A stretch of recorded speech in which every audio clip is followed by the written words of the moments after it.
오늘 본문부터 사울이 바울이라는 이름으로 등장을 하게 되는데요.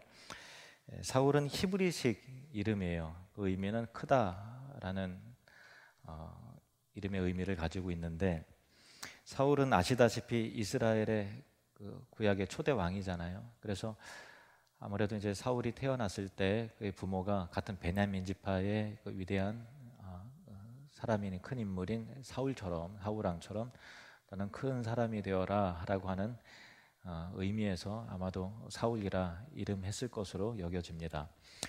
이처럼 사울은 자신의 이름에 걸맞게 큰 인물이 되리라는 젊은 시절의 꿈이 있었죠. 그러다 사울이 주님을 만나 변화되고 이제 이방 사람들에게 세계 곳곳에 복음을 전하기 위해 새롭게 그가 가진 이름은 바울인데요. 이 바울은 로마식 이름입니다. 당시 로마 제국의 치하에 살던 유대인들은 유대식 이름과 또 로마식 혹은 또 헬라식 이름을 두 개씩 가지고 있는 경우가 굉장히 많이 있어요. 이를테면 지금 수행자로 함께 하고 있는 마가 요한도, 마가는 마르쿠스, 즉 로마식 이름이고요. 요한은 이 히브리식 이름입니다. 바울도 이제 선교 여행을 떠나면서 헬라 이방인들에게 사울이라고 하는 낯선 히브리식 이름을 갖는 것보다는 그들에게 익숙한 이름으로 사용하는 것이 아무래도 자연스럽고 또 복음이 거부감 없이 들려질 수 있겠다라는 생각에서 바울이라는 이름으로 이렇게 했던 것 같습니다. 그런데 이 바울이라는 이름의 의미는 그 사울의 본래 이름과 그 의미 자체는 반대되는 의미예요. 작다라는 뜻입니다. 아마 사울은 젊어서 자신의 이름 그대로 크고 의로운 사람인 줄로 알고 살았지만은 예수님을 만난 이후에 내가 지극히 작은 죄인에 불과하다는 것을 깨닫고 스스로를 바울로 불려지기를 희망했을 것으로 여겨집니다. 내 자아가 커지면 커질수록 내 안에 계신 주님의 은혜는 점점 줄어들고, 또 반대로 내 자아가 죽고 작아지면 작아질수록 내 안에 주님의 은혜와 영광과 능력은 점점 더 커지게 되는 것인데, 이러한 영적인 원리에 대한 깨달음이 그 바울 안에, 내면 안에 깊이 각인돼 있었던 것입니다. 그래서 바울은 이렇게 자신에 대해서 고백을 하죠. 에베소서 3장에 보면 모든 성도 중에 지극히 작은 자보다 더 작은 나에게, 자기 이름에 대한 의미예요. 작은 자보다 더 작은 나에게 이 은혜를 주신 것은 측량할 수 없는 그리스도의 풍성함을 이방인에게 전하게 하시고, 영원부터 만물을 창조하신 하나님 속에 감추어졌던 비밀의 경륜이 어떠한 것을 드러내게 하려 하심이라. 또 갈라디아서 2장 20절, 이 부분은 같이 읽겠습니다. 내가 그리스도와 함께 십자가에 못 박혔나니 그런즉 이제는 내가 사는 것이 아니요 오직 내 안에 그리스도께서 사시는 것이라. 이제 내가 육체 가운데 사는 것은 나를 사랑하사 나를 위하여 자기 자신을 버리신 하나님의 아들을 믿는 믿음 안에서 사는 것이라. 아멘. 이것이 바울의 신학이고 또 인생관이고 그렇습니다. 그래서 작다라고 하는 그런 이름을 정했던 것이죠. 그래서 사울 곧 바울은 이러한 믿음으로 바나바와 함께 선교의 여정을 출발하는데, 먼저 수리아의 안디옥 교회로부터 파송을 받죠. 그래서 이 바울과 바나바는 실루기아 항구에서 배를 타고 바나바의 고향인 구브로 섬으로 갑니다. 실루기아 항구에서 구브로 섬에 이 살라미 항까지는 약 200km 정도 떨어진 먼 거리예요. 그러니까 오랫동안 배를 타고 갔겠죠. 구브로는 충청북도와 제주도를 합한 것만큼 큰 섬이었고요. 당시에 유대인들이 인구의 절반이라 할 정도로 많은 유대인들이 살고 있었고, 따라서 유대인들은 늘 회당을 짓는데 그 회당을 중심으로 복음을 전파하는 것을 지난주 말씀을 통해서 살펴보았습니다.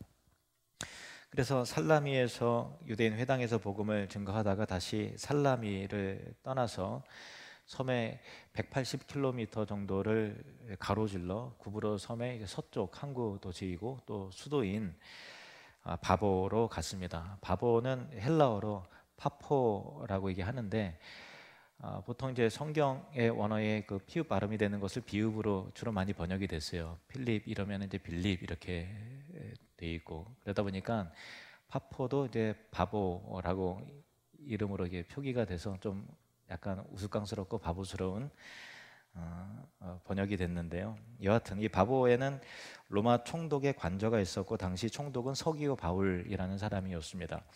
당시 로마 제국의 이제 본디오 빌라도, 여러분 잘 아시죠? 그 총독 본디오 빌라도, 그 다음에 또 벨릭스라든가 또 베스도 같은 총독이 있었는데, 이 사람들은 이 무관, 즉 군인 출신으로 황제에게 그 임명을 받아서 이제 파견된 일종의 황제 대행으로 그 피식민지를 다스리는 총독이었고요. 또 로마의 입국 기관이요, 또 그 심의 기관인 원로원, 로마의 원로원들이 그 임명해서 보내는 총독이 또 따로 있었어요. 그래서 각각의 총독, 빌라도도 총독이고 또 이 서기오 바울도 총독인데, 원어로 보면 이름이 총독이라고 번역은 우리날로 같이 돼 있지만은 이름이 달라요. 각각 다른 직위인데, 이 서기오 바울은 그 군인 출신이 아니라 문관 출신으로서 행정관이죠. 그러니까 아무튼 굉장히 높은 사람입니다. 어떤 차이가 있는가 하면은 이제 문관 총독과 무관 총독, 이 둘의 차이는, 무관인 총독은 로마 황제 대행으로서 늘 황제에게 보고를 하고 또 황제의 명을 받아서 일을 처리하는 사람으로서 자연스럽게 권력도 엄청난 것 같지만, 실질적으로는 이제 황제의 마음에 따라서 이렇게 좀 황제를 눈치를 많이 살펴야 되는 사람이었고요. 이 문관인 서기오 바울과 같은 총독은 그 황제가 아니라 로마 원로원으로부터 전권을 위임을 받아서 자기 재량껏 다스리는 거예요. 그러니까 독자적으로 현명하게 행정을 해나갈 수 있는 권한이 또 있었죠. 그래서 서기오 바울은 자기가 필요한 대로 사람을 임명해서 자기 관저에 두고 그 사람들과 의논해서 여러 가지 지혜의 말들을 듣고 또 전략을 듣고, 그래서 여러 가지 일들을 처리하게 되는데, 이 서기오 바울 최측근 중에 이제 바예수라 하는 유대인 거짓 선지자인 마술사가 있었다라는 거예요.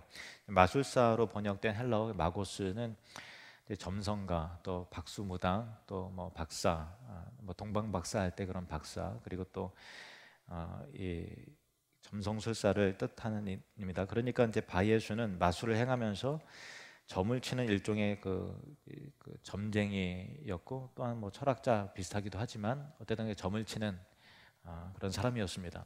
과학이 발달한 오늘날에도 이제 정치인들 보면은 의외로 무속인들을 의지하고 하는 사람들이 많이 있지 않습니까? 로마 시대는 더더욱 고급 관리들이 이 점성술사 같은 점쟁이를 의지하는 경우가 굉장히 많았습니다. 여러 가지 대소사를 점쟁이의 말에 의지해서 상황을 판단하고 또 미래에 되어질 일들을 이렇게 그 말에 의해서 예측해서 일을 처리하는 경우가 많았다는 거예요. 이처럼 서기오 바울 옆에 이 유대인 점쟁이 엘루마가 있었는데, 그 성경은 그를 가리켜서 거짓 선지자라고 규정을 합니다. 성경은 그가 이제 어느 정도로 거짓된 인간이었는가 하면은 자칭 자신의 이름에 바예수라고 했다는 것인데, 그 바는 이제 아들을 뜻하고 예수는 우리가 잘 아는 이제 예수님, 구약의 히브리식 발음으로는 여호수아 또 호세아, 예수 다 같은 의미의 구원자라는 뜻인데, 자기 스스로를 구원자의 아들, 즉 이제 구원자라고 이게 했으니까 어떤 인간인지 아실 거예요. 그래서 스스로를 이제 구원자로 사칭하던 사람인데, 그가 총독 서기오 바울 옆에 딱 붙어서 거짓 마술로 현혹해서 먹고 사는 사람이었다는 것입니다. 그런데 어느 날 대륙에서 두 사람이 왔는데, 이곳에 와서 하나님의 말씀을 여기저기 다니면서 증거하는데, 그들이 전하는 복음이 일반적인 어떤 그 헬라 철학과 또 학문과 결이 다른 새로운 말씀이라는 거예요. 그리고 그 말씀이 얼마나 강력하고 생명력이 있는지 그 말씀을 듣는 사람이 깊은 각성이 일어나고 삶의 변화가 일어나게 되고, 또 절망의 사람들이 소망으로 바뀌게 되고, 일종의 그 혁명과 같은 삶의 변화를 일으키는 지금까지 한 번도 들어보지 못했던 그 말씀의 능력이 있다라는 것을 그 소문이 이 서기오 바울에게도 들려진 것이죠. 그래서 이 총독이 이 바나바와 바울을 불러서 나에게도 하나님의 말씀을 가르쳐 달라. 한번 이제 너희들이 주장하는 그 말을 들어보자라고 했다는 거예요. 자, 6절, 7절 말씀을 다시 보시면 온 섬 가운데로 지나서 바보에 이르러 바예수라 하는 유대인 거짓 선지자인 마술사를 만나니 그가 총독 서기오 바울과 함께 있으니 서기오 바울은 지혜 있는 사람이라 바나바와 사울을 불러 하나님의 말씀을 듣고자 하더라. 여기 보면은 이제 총독 서기오 바울이 참 지혜로운 사람이다라고 말하잖아요. 그런데도 참 이상하게도 거짓말하는 점쟁이를 옆에 두고 의논하는 사람이었다라는 거예요. 좀 아이러니하죠. 지혜로운 사람이고 틀림없이 유능한 정치인임에도 그 안에는 자신이 맡은 그 일에 대한 부담과 어떤 성과를 내야 된다는 그 압박감, 그리고 미래에 대한 불안함과 또 실패에 대한 두려움이 있었다라는 거예요. 그래서 이제 신비로운 힘을 자꾸 의지하고 그렇게 하는 거죠. 따르는 거죠. 이 섬에서 가장 높은 위치에 있었던 사람이지만 사실 까딱 잘못하면 로마 원로원이나 황제의 눈밖에 날 수도 있는 사람이고 또 일처리를 잘못하면 좌천되거나 또 귀향을 가거나 할 수 있는 그런 위치에 있었던 것이죠. 그러니까 점쟁이를 옆에 두고 있었던 것입니다. 오늘날 현대인도 마찬가지입니다. 좋은 차를 타고 넓은 집에 살아도 분명히 예전보다는 잘 먹고 잘 사는 형편임에 불구하고 늘 미래가 불안하고 염려스러운 것이죠. 코로나 시대에 작년부터 누구나 아는 그 벼락거지라는 말이 많이 회자되지 않았습니까?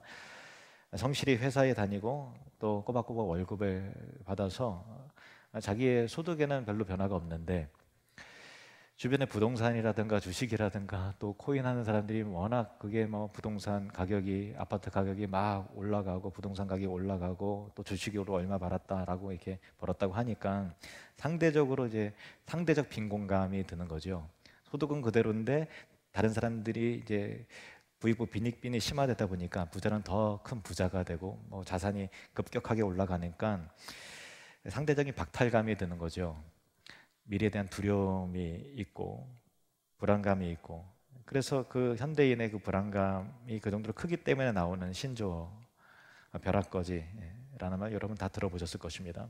근데 사회적으로 보면은 이 서기오 바울이 대단히 성공한 사람이고 구브로 섬에서 뭐든지 다 할 수 있는 가장 높은 위치에 있었던 권력자임에도 불구하고 불안함과 답답함과 염려가 그 안에 있었던 것이죠. 그래서 이 일을 처리했을 때 과연 이게 올바른 것인가? 혹시 안 좋은 일로 이렇게 되는 거 아니야? 라고 하는 그 불안함 때문에 박수무당을 옆에 끼고 일을 처리하는 것이죠. 공허함이 있었다는 것입니다. 우리 주변에도 보면은 겉으로 보기에 참 행복해 보이고 아무런 문제가 없어 보이고 소위 잘 나가는 사람도 영적인 공허와 불안감이 다 있기 마련입니다. 안 그런 척 하면서 살 뿐이지 다 정신적으로 피폐하고 어떤 이 정신적으로 참 어려움을 많이 겪습니다. 상실감과 우울감과 마음의 분노와 그런 것이 상당히 크죠. 네, 행복해 보이는 사람들도 성공해 보이는 사람들도 그의 내면에는 이처럼 상실감과 우울감과 공허감이 있기 때문에 모두가 다 예수 그리스도의 그 생명의 그 복음이 다 필요하다는 거예요. 복음이 필요하지 않은 사람은 한 사람도 없습니다. 코로나 시대에는 전도하기가 참 어려운 시대잖아요. 참 어렵습니다. 그럼에도 불구하고 복음은 항상 전해져야 되고 우리 주변 사람들에게 진리와 생명의 말씀을 전해야 합니다. 우리 교회의 교단은 그 대한예수교 장로의 합동보수 가로하고 합보입니다. 합동보수도 이제 여러 개로 옛날부터 뭐 갈라져 갖고 별로 좋은 건 아닌데 합보 출신이에요. 저는 본래 제 출신이 이제 합신교단 합신을 나와서 합신교단에 이제 속해 있다가 또 우리 교회로 오면서 합동보수에 속하게 됐는데 그래서 이제 합신교단의 그 교회와 목회자들과 지속적인 교제와 활동과 교류를 계속 하려고 이게 많이 노력을 하는 편이에요. 왜냐하면 이제 좋은 목사님들과 또 요즘 시대에 건강하게 성장하고 부흥하는 교회를 보면은 저도 이제 도전을 받고 자극이 되기 때문에 그런 자극이 없으면 저도 이제 느슨해지고 또 이렇게 좀 침체될 수 있거든요. 그래서 스스로를 도전 줄 수 있는 그런 좋은 목회자들을 많이 만나려고 많이 노력을 합니다. 제가 최근에 활동하는 합신의 CNG 철치 앤 가스펠이라고 하는 그 모임에 지속적으로 참여를 하는데, 합신의 이제 그 차세대 목회자들 가운데 건강하게 목회하고 성장하는 목사님들이 주로 이게 회원 가운데 있어요. 근데 그 회원 중에서 백성원 목사님이 이제 합신 후배인데, 몇 년 전에 그 이름 없는 교회를 개척을 했어요. 교회 이름 자체가 이름 없는 교회, 노네임 처치예요. 근데 제 주변에 있으신 분들은 이름이 좀 특이해요. 뭐 물론 우리 하늘누린교회도 그 당시에는 좀 독특했고, 근데 그 우리 하늘누린교회 이후에 누림이라고 하는 그 이름을 가진 교회들이 생각보다 많이 생겼어요. 그 원조가 우리입니다. 근데 뭐 제 동기 목사님은 또 얼마 전에 개척을 했는데 이름이 감자교회, 감사가 아니라 감자교회. 그 이름의 의미는 감사가 자라는 교회라고 해서 감자교회. 또 이름 없는 교회. 우리 하늘누린교회도 뭐 독특하긴 하죠. 근데 이 이름 없는 교회가 몇 년 전에 개척을 했는데, 코로나 전에 한 아이들까지 포함해서 50명이었는데 얼마 전에 만났어요. 근데 코로나 기간에 그 100명이 됐다고 그래요. 2배나 성장한 거죠. 요즘에 개척해서 얼마나 힘들어요. 그런데 몇 년 만에 50명에서 코로나 기간 2년 동안 100명이 된다는 거는요, 놀라운 부흥의 역사예요. 놀라운 부흥의 역사예요. 그걸 통해서 참 감동이 되고 또 도전도 됐습니다. 그러니까 전도하기가 굉장히 어려운 시기임에도 불구하고 말씀의 은혜와 복음의 생명력이 있는 교회는 지속적으로 사람들이 모여들더라는 거예요. 그러니까 다 안 되는 게 아니에요. 다 안 된다고 하고 할 수 없다고 하는 어떤 패배주의적인 그런 상황 속에 우리가 짓누르고 있지만, 그래도 복음은 멈추지 않고 역동적으로 이 복음이 전파가 이루어지는 교회는 계속해서 성장하는 것을 보게 됩니다. 우리 하늘누림교회도 복음의 생명력이 지속적으로 흘러가는 교회가 되고, 공허함을 느끼는 이웃들에게 예수 그리스도의 이름을 전하는 이 복음적 교회가 되기를, 또 성장하는 교회가 되기를 바랍니다. 저는 우리 권한 장로님이 이제 대표기도 하실 때 제 은혜가 되는 부분이 1000명 교회가 되게 달라고 할 때 제 속으로 아멘. 저도 그래요. 더 많은 일을 할 수 있으니까 단순히 양적인 성정을 제가 추구하는 것은 아닙니다만은, 건강한 교회는, 생명력이 있는 교회는 성장이 자연스러운 거죠. 그런 은혜가 우리 교회도 임했으면 좋겠습니다. 서기오 바울은 세상에서 성공한 사람이었고 더없이 부족한 것이 없는 사람처럼 보였지만은, 그의 내면에 불안과 또 두려움, 일에 대한 압박, 그 공허감, 이 구보로, 특히 이 바보라고 하는 도시에는 향락의 도시예요. 여신 비너스를 섬기는데 굉장히 음행과 마음만 먹은 여러 가지 음란 것들을 자연스럽게 접하고 하는데, 이 서기오 바울이 할 거 다 해봤겠죠. 그렇지만 그 내면 안에 공허함이 있는 거예요. 채워지지 않은 영적인 갈증이 있더라는 거예요. 근데 성경은 그가 지혜 있는 사람이라고 한 특별한 이유가 있어요. 뭐냐면 7절 하반절에 다시 보시면, 서기오 바울은 지혜 있는 사람이라 바나바와 사울을 불러 하나님의 말씀을 듣고자 하더라 라는 거예요. 하나님의 말씀을 듣고자 했다. 그는 그 불안함과 두려움 그리고 그 공허감을 통해서 결국은 진리를 갈망하는 쪽으로 나아가다라는 거예요. 이게 지혜죠. 진리를 갈망하다는 거예요. 영적인 은혜를 사모했다는 거예요. 그래서 그런 소문을 듣고서 바나바와 바울을 불러서 하나님의 말씀을 듣고자 하는 거죠. 자기의 공허를 채울 만한 영적인 양식이 있는가, 그래서 호기심으로 부르는 것입니다. 여러분 안에도 공허함이 있고 또 좌절이 있고 절망이 있고 불안함이 있고 마음에 어떤 이유로 인해서 분노감이 있고 상실감이 있다면, 그것은 은혜와 진리를 갈망하는 사인이에요. 어떤 이 공허함과 불안함과 초조함과 두려움과 어떤 원인인지 모르는 어떤 그 분노와 있을 때 그거를 그대로 두면 안 돼요. 은혜를 우리 심령이 갈망하고 있다는 것이고, 하나님의 은혜를 필요로 하고 있다는 거예요. 마치 배가 고프면 배에서 꼬르륵 소리가 나잖아요. 그러면 당연히 밥을 먹을 땐가 보다 하고서 밥을 먹고 양식을 찾는 게 당연하듯이, 불안함과 공허함이 있다면 하나님에 대한 갈망, 주님의 은혜가 예배의 감격과 감동이 내 안에 채워져야 된다는 사인인 것입니다. 공허함과 갈망이 일어날 때 우리는 세상의 즐거움과 쾌락으로 나를 채우려고 하지 말고, 헛된 것으로 나를 충족시키려고 하지 말고, 살아있는 하나님의 말씀으로 내 심령을 채워야 하는 것입니다.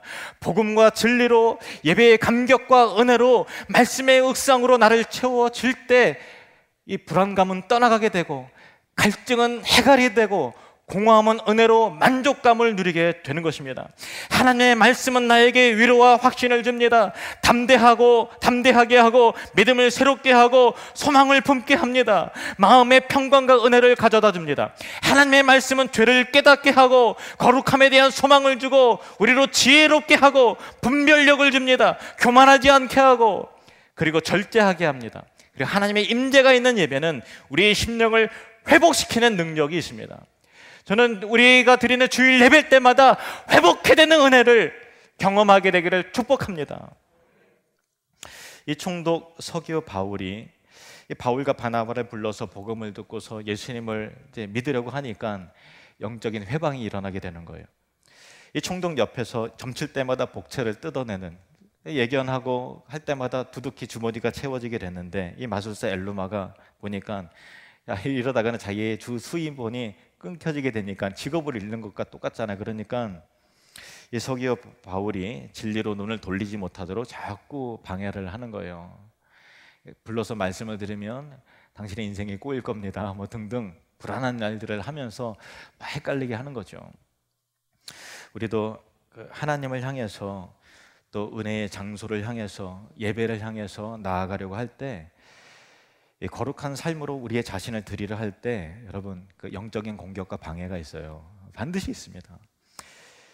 현대 그리스도인의 삶 속에서 우리의 마음과 생각을 빼앗아서 거룩하신 하나님께로 향하지 못하도록 하게 하는 것이 무엇이 있을까요? 뭐 다양한 여러 가지의 그 유혹과 공격이 있지만 요즘 보니까 재밌는 게 TV를 보고 인터넷을 보고 또 넷플릭스라든가 또 유튜브 보면은 끊임없이 그 재밌는 것이 막 쏟아져 나와요, 그죠? 한번 보면 끝까지 봐야 되고, 뭐 오징어 게임 요즘 유행하는 그런 것도 그렇고 등등. 또 어떤 사람들에게는 이제 컴퓨터 게임일 수도 있고 SNS일 수도 있고 하루 종일 들여다보게 만드는 주식이라든가 비트코인 같은 이 가상 암호화폐 같은 경우도 있을 수 있겠죠. 뭐 그런 거 자체가 다 죄다, 그러니 끊어라, 그 얘기는 절대 아닙니다. 그렇게 선 긋듯이 이원론적으로 세상을 보는 것도 옳지는 않아요. 그래서 우리는 재미있는 것을 즐길 수 있고요. 그리고 또 드라마도 또 뭐 끝까지 정주행해서 볼 자유도 사실 있는 것이고, 취미 생활을 얼마든지 할 수도 있고요. 또 자본주의 사회 속에서 미래를 위한 투자도 지혜롭게 또 할 수도 있습니다. 그런데 특정한 그 무엇인가에 우리의 시간과 관심과 마음과 정신이 다 빼앗겨서 사로잡혀 있다면, 특정한 무엇인가에 우리의 관심이 다가 있어요.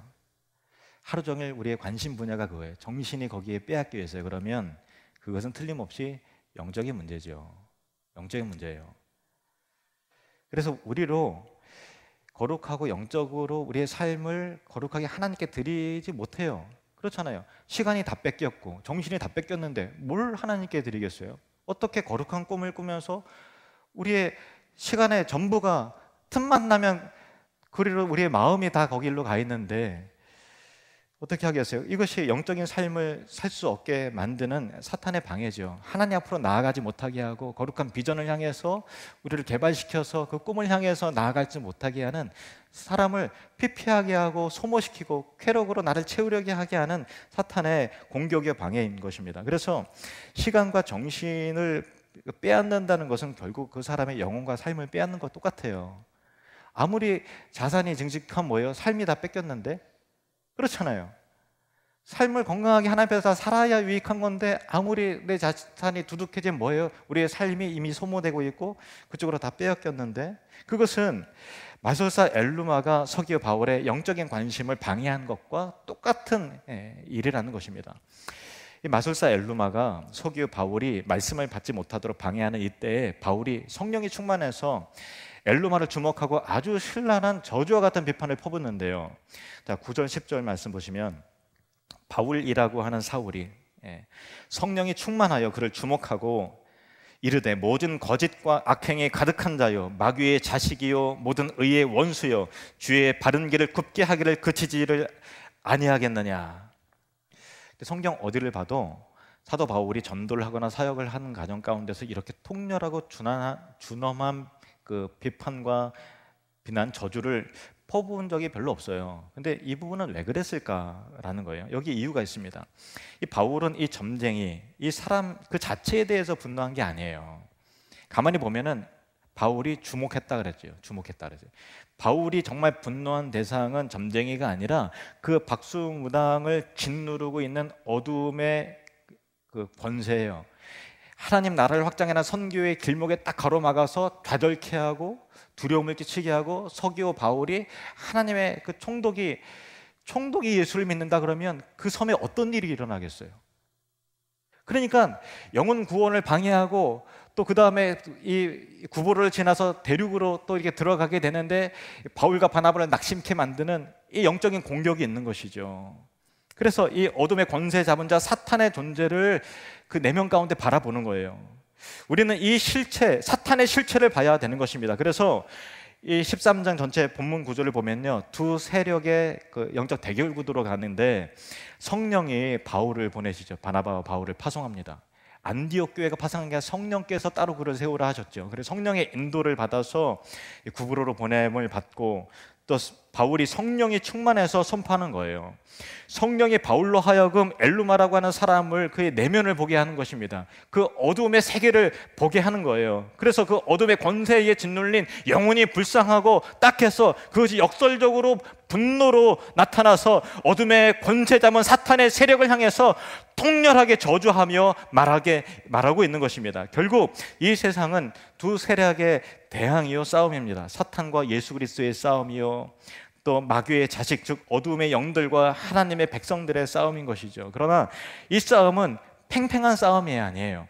예수 그리스도의 십자가에서 죽으심과 부활하심으로 이미 이기신, 승리하신, 승리가 보장된 싸움이라는 것입니다. 예수님은 십자가에서 돌아가시면서 다 이루었다 이렇게 말씀하셨잖아요.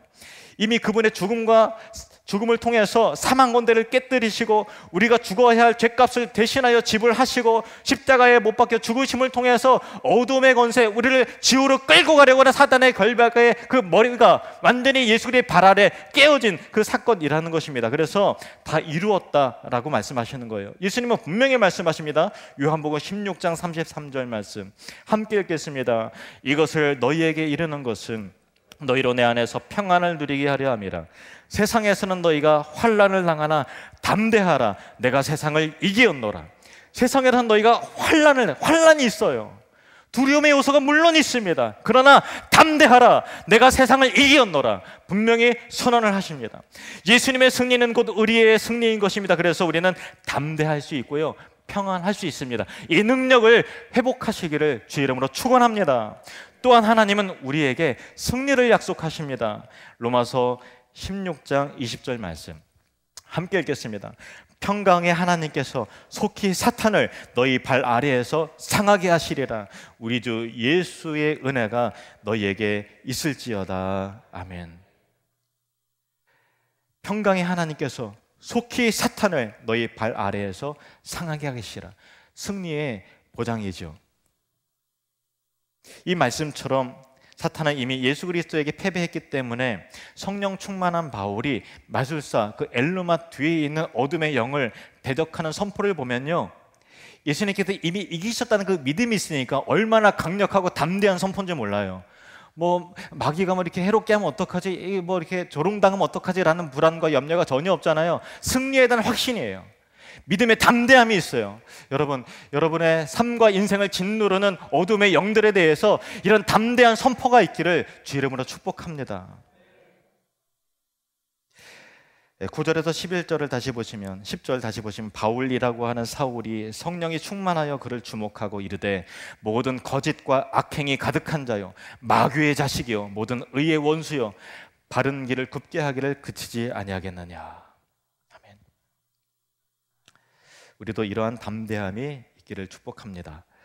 이처럼 바울은 성령의 권세를 힘입어 엘루마 뒤에 있는 사탄을 대적함과 동시에 엘루마에게 심판을 선언하는데 그 내용이 이거예요. 11절 12절 보라, 이제 주의 손이 내 위에 있으니 내가 맹인이 되어 얼마 동안 해를 보지 못하리라 하니 즉시 안개 어둠이 그를 덮어 인도할 사람을 두루 구하는지라. 이에 총독이 그렇게 된 것을 보고 믿으며 주의 가르치심을 놀랍게 여기니라. 이 일을 통해 엘루마는 맹인이 됩니다. 어둠이 그를 덮어서 앞을 보지 못하니까 그를 인도할 사람을 두루 구하는 거예요. 이 놀라운 일을 통해서, 되어진 일을 통해서 총독 서기오 바울은 예수님을 나의 구주로 영접을 합니다. 당연히 그의 삶이 변화가 되었겠죠. 그런데 가만히 보면요, 이 바울이 엘루마에게 선포한 저주의 심판을 보시면, 다시 말씀 한번 띄워줘 보시겠어요? 11절 보시면 선포한 저주의 심판을 가만히 보면 어떤 특징이 있는가 하면요, 엘루마에게 책망하고 심판인 것 같지만 돌이킬 기회를 준다는 느낌을 받지 않아요? 왜냐하면 바울이 그가 너가 영원히 보지 못하리라, 저는 분노가 막 일어나면 그냥 한 방에 너 영원히 보지 못할 거야, 이렇게 막 확실하게 그냥 이렇게 할 것 같은데 바울은 그게 아니었어요. 얼마 동안 해를 보지 못하리라 라는 거예요. 얼마 동안, 한시적인 때를 의미하는 거잖아요. 그게 뭐냐면 바울은 그 뒤에는 사탄을 대적하고 공격하지만 엘루마라고 하는 그 사람 그 자체는 굉장한 안타까움과 긍휼이 있는 거예요. 왜냐하면 사울도 주님을 대적하면서 마귀의 앞잡이가 돼서 교회를 해방하면서 진리를 대적하면서 살다가 깜깜하게 눈이 보이지 않았던 때가 있었지만 주님의 은혜로 눈이 비닐 같은 게 벗겨지면 다시 보게 되어서 변화된 경험이 있잖아요. 그 은혜가 이 엘루마에게도 임하기를 원하는 애틋한 그 궁일의 마음이 이 바울에게도 있는 것이죠. 물론 이 엘루마의 그 결과는 모릅니다. 나중에 어떻게 되었는지 모르지만 그 기회가 엘루마에게 주어진 것은 분명한 것이죠. 우리가 교회를 핍박하고 또 진리를 대적하는 사람들을 볼 때, 그리고 여러분의 뭐 직장에서의 동료가 교회를 막 조롱하고 너 교회 갔다 왔냐 하면 이제 막 우습게 여기고 뭐 한국교회 뭐 비난하면서 자존심 막 상하게 하고, 또 여러분의 또 가족 중에 한 사람이 또 그럴 수도 있겠죠. 그래서 영적인 방해와 공격이 일어날 때 여러분 그 사람을 증오하고 미워하기보다는 그 안에 있는 악한 영을과의 그 대적하면서 싸워야 돼요. 그리고 그 사람 자체는 미워하면 안 됩니다. 그 사람은 얼마든지 복음의 은혜로 하나님께서 그도 구원하실 수 있음을 우리가 믿고 불쌍히 여기는 마음으로 그의 영혼을 위해서 기도하고, 그리고 그 뒤에 있는 사탄을 대적하며 싸우되, 여러분 이 바울이 대적하면서 선포한 것이 굉장히 예수 그리스도의 승리를 확신하면서 담대하게 선포하잖아요. 그런 선포가 있어야 돼요. 한 가지 말씀을 드리면, 마귀는 전지전능한 하나님이 아니에요. 사탄은 전지전능하신 분은 하나님 한 분이신 줄 믿습니다. 마귀는 미래일도 알지 못하고 우리의 마음과 생각도 추측을 할 뿐이지 다 알 수 없어요. 우리의 생각을 아시는 분은 하나님이세요. 그러니까 하나님께 기도할 때는 우리가 이제 마음속으로 얼마든지 기도하도 하나님이 다 들으시죠. 그런데 때때로 우리가 마귀를 대적하면서 사단의 권세야 떠나갈지어다라고 하는 것은 작은 소리라도 내야 돼요. 그래야 마귀가 들어요. 근데 그 선포의 크기는 전혀 상관이 없어요. 큰 소리를 해야 마귀가 깜짝 놀라고 작은 소리라면 귀가 먹어서 안 듣고 그런 게 아니라 그냥 가만히 해서 우리에게 상실감을 주고 절망감을 주는 마귀야 너 떠나갈지어다. 나사렛 예수 그리스도의 명하노니 어둠의 세력들아 물러갈지어다 라고 크고 작든 하면 우리가 뭐 대단하고 내공이 쌓여서 마귀가 떠나가는 전혀 아니에요. 그거 착각하면 안 돼요. 단지 예수 그리스도의 이름에 눌려서 떠나가는 거예요. 예수 그리스도의 이름 그 자체가 권능이고 예수 그리스도의 십자가와 부활하심이 이미 승리의 선언이기 때문에 그 이름만 선포하시면 돼요. 그래서 여러분의 삶 가운데 어두움의 세력들이, 귀신이 떠나가고 흑암의 권세들이 물러가는 역사가 나타나기를 축원합니다. 그래서 주님의 부활하심의 그 승리의 감격과 승리의 그 선포함과 그 담대함이 여러분의 삶 가운데 있기를 원합니다. 마귀가 절망감을 주고 상실감을 주고 두려움을 주고 미래에 대한 근심을 줄 때, 우리가 진리에 대한 선포를 통해서 저와 여러분의 삶 가운데 그 천국의 광채와 은혜와 영광이 드러나기를 원합니다. 그래서 이 바울이 그 영혼을 바라보면서 사탄은 쫓겨나가면서 하되 그 영혼에 엘로마가 다시 돌이킬 수 있는 기회를 주는 것이죠. 그 영혼을 하나님께서 그 기회를 주시도록 우리 또한 기도해야 됩니다. 디모데전서 2장 4절 말씀 함께 읽겠습니다. 하나님은 모든 사람이 구원을 받으며 진리를 아는 데에 이르기를 원하시느니라. 한 번 더, 하나님은 모든 사람이 구원을 받으며 진리를 아는 데에 이르기를 원하시느니라. 여러분을 통해서 영적인 방해를 하는 사람들까지도 결국 예수 그리스도를 믿고 주님 앞으로 돌아오게 되는 복음의 역사가 나타나기를 축복합니다. 기도하겠습니다.